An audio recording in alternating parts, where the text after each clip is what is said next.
to Watercolor by Scarlett Damen. Today I'm going to use some very simple gauze. This is the type of gauze you would wrap up, you would use as a band-aid. And I've just cut off a section. So I've pulled this apart, just cut off a section, and then I yanked stuff out, and I actually pulled all of these little strings out. I snipped off a few of the corners to kind of release the edges. This is where it loops over on the far edge, so it's not going to give me much more than that. But anyway, we want a piece of gauze. All right, so doing a very simple wash. I'm going to put down some water. This already has some paint in it, which is great, so you guys can see where the water is going.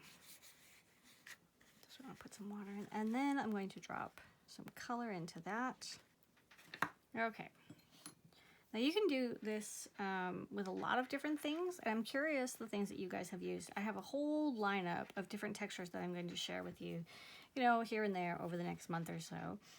We've actually come to the end of the October techniques, but don't worry, I have more. In fact, at the moment I have 3 more months worth of techniques to come your way. So we're going to take this one, and you can kind of move it and meld it into whatever position you want. And here's the tricky part. I want to kind of get it to stick. Now, if I had something, was it my hand? There we go. This was from a tutorial before. This is a wax crown. Probably not the best option, but all the same. I don't want to get any wax on the piece. I'm just trying to get it on because the gauze is, it's kind of like Velcro, and my hands are very dry, and I don't want it sticking to my hands, which is driving me nuts. So the idea here is the gauze is going to suck up the paint. Now if we pull back a little bit, see, it's not going to work yet. So we want to lay it down and let it dry. And then I'll come back and we'll peel this off and see what it looks like. Okay, I think it's dry. It's slightly damp. Actually, we could probably leave it a little longer, but I'm really tempted to see what it looks like. And if it looks like crap, I'll do it again. So obviously while it was drying, I left it alone. I didn't touch it. I don't think I'm going to get much response from the edges. So let's see what happens when we peel it back. Oh, there we go. Our heater has turned off.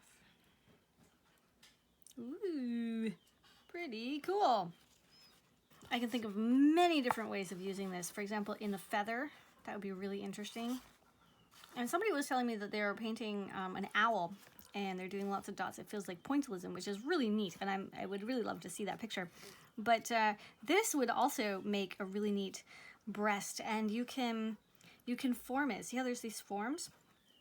When you lay it down, you can form it into some kind of shape, so it actually looks, okay, the paper is warping too. The paper's a little bumped, but it looks like this piece is popped out. So there's some serious potential for all kinds of fun things, and I'm sure you guys can think of it. Feel free to tell me if you have some really great ideas or you have some thoughts of what this could be used for. Thanks for watching. Have a great day. Toodaloo.